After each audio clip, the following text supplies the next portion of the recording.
hacerse nada. Es paradójico, pero es lo que sucede.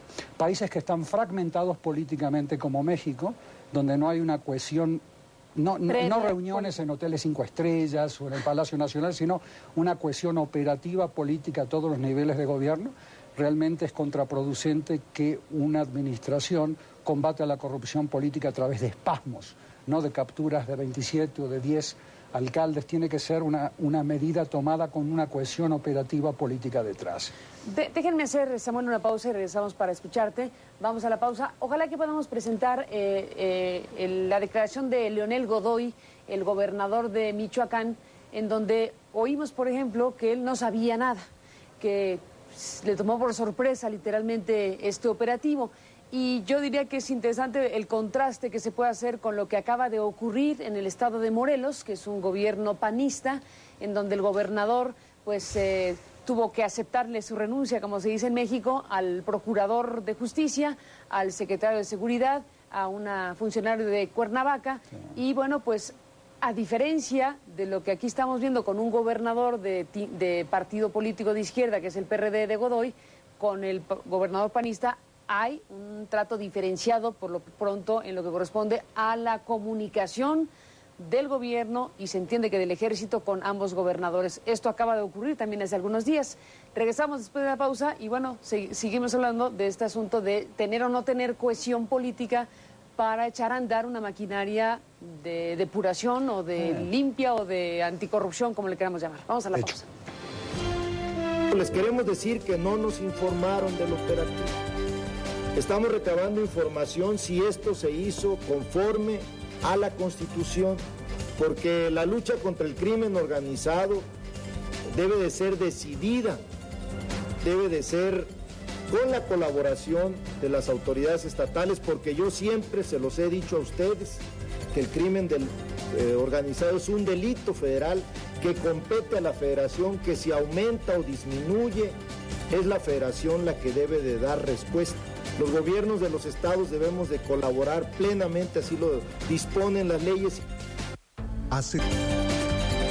Bueno, Edgardo Buscaglia, Samuel González, nos quedamos en lo que ustedes plantean sobre si no hay para un ejercicio de esta naturaleza una cohesión política de la élite, digámoslo así, ¿puede ser contraproducente? Sin duda, mira, Carmen, lo hemos dicho haciendo análisis comparativos y además haciendo análisis comparativos que tienen una gran importancia en la situación mexicana. Un ejecutivo que no tenga el respaldo del 66% de los diputados no puede hacer las grandes transformaciones que este país requiere. Y esas grandes transformaciones para verdaderamente luchar contra la delincuencia organizada, no con este tipo de acciones que parecen espasmódicas, como dijo Edgardo, sino realmente con transformaciones completas que requiere el cambio completo del título de responsabilidades de los servidores públicos que está en nuestra Constitución, que contiene el fuero para una gran cantidad de personas que van desde legisladores hasta gobernadores, pasando desde luego por procuradores y otros. Todo ese título tiene que ser cambiado si México quiere verdaderamente combatir la delincuencia organizada. Y no lo va a poder ser si no tienes un ejecutivo que tenga la fuerza suficiente para lograr ese proceso mediante elementos que se materializan en acuerdos en el Congreso para transformar todo este punto, y un Procurador General de la República respaldado en la fuerza de todos los partidos para poder hacer el cambio. Eso fue lo que pasó en Colombia. El periódico El País publicó hace unas semanas una entrevista magnífica con el presidente Uribe, donde te ve la diferencia de lo que pasa en Colombia y en México. Edgardo Buscaglia, regresando a Michoacán y a este botón de muestra, y a Morelos, porque Morelos acaba de ocurrir también. Tú dices, debe haber una cohesión política de la élite para que esto funcione, si no, lo que estás aquí comentando.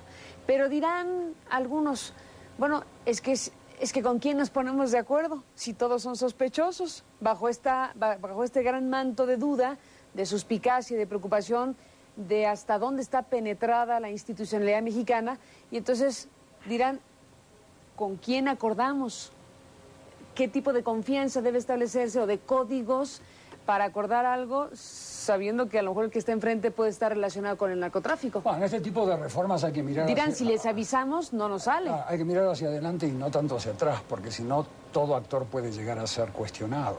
O sea, hay que mirar hacia adelante en cuanto a que ciertas reglas del juego tienen que cambiar. Cuando un cáncer hace metástasis, como en México ha sucedido, como sucedió en Rusia, como sucede en Nigeria, como sucede en Pakistán, tienes que llevar adelante reformas muy complejas que van desde reformas al sistema penal hasta reformas económicas. En países como Nigeria, Rusia, Pakistán y México no se puede entender la actividad y la expansión de los carteles ilegales sin entender a la vez la expansión de los carteles legales de estos países. Hay una relación entre los dos tipos de carteles. Entonces tiene que haber reformas económicas también. Por lo tanto, hay actores en este país con los cuales se puede llegar a un pacto. Con fama cuestionable, pero fama que es con ellos. Pero es con ellos, o sea, que con están los que liderando están, sus partidos. con los que existen, con los que son la élite. Y ellos tienen que comenzar a imponer reglas del juego dentro de sus partidos, de manera autogenerada, dentro de sus propios partidos, para que esto se lleve adelante. Pero no existe, y esto es algo importante que creo que Samuel iba hacia ahí, no existe caso internacional en donde tú hayas visto mejoramientos en la lucha contra la delincuencia organizada con un poder ejecutivo electoralmente débil. O sea, no hay forma de hacerlo. Tienen que llegar a coaliciones. En algunos países se les llaman gobiernos de coalición, en otros países, especialmente en sistemas parlamentarios, es mucho más fácil llegar a este tipo de acuerdos. México está entre una disyuntiva y tiene que encontrar la manera interna de llegar a una coalición de gobierno que permita la implementación de estas medidas. Yo creo que sería un elemento, Carmen, realmente importante el que el propio Ejecutivo Federal, el señor Calderón, entienda cuál es el rol que va a tener que jugar en sus próximos 3 años de gobierno. Y yo digo, analizando la situación y la comparación con otros países, que si el Ejecutivo Federal no es capaz de convocar a un gobierno de unidad nacional en los próximos meses, independientemente del resultado electoral, no vamos a poder cambiar la situación que tiene el país. El gran reto que tiene o que va a tener este gobierno verdaderamente ante la crisis política, ante la crisis social, ante la crisis de criminalidad y ante la crisis económica, es convocar a un gobierno de unidad nacional. Ese es el único camino que yo prejuzgo o vamos a tener 3 años más de lo mismo. Hubo una oportunidad histórica acá en México que se ha estudiado internacionalmente, que fue el cambio, la transición hacia una democracia cuando accedió al Ejecutivo el presidente Fox. El poder electoral con el cual accedió, enorme legitimidad, era la oportunidad histórica de poder implementar estas medidas enormemente complejas, y esa oportunidad se perdió. El presidente Uribe la aprovechó cuando llegó con mucho poder electoral y las comenzó a implementar con un gran apoyo del Congreso. Por lo tanto, hay que esperar a que de alguna manera surja un gobierno de coalición en México o surja un gobierno con un gran peso electoral para que estas medidas se comiencen a implementar. Mientras tanto, vamos a estar de espasmo en espasmo. De espasmo en espasmo. Y con deterioros en la situación, ¿no? Con deterioros en la situación. Déjenme hacer una pausa y regresamos con ello, porque bueno, aquí están hablando de cosas fundamentales y pregunto para irme a la pausa.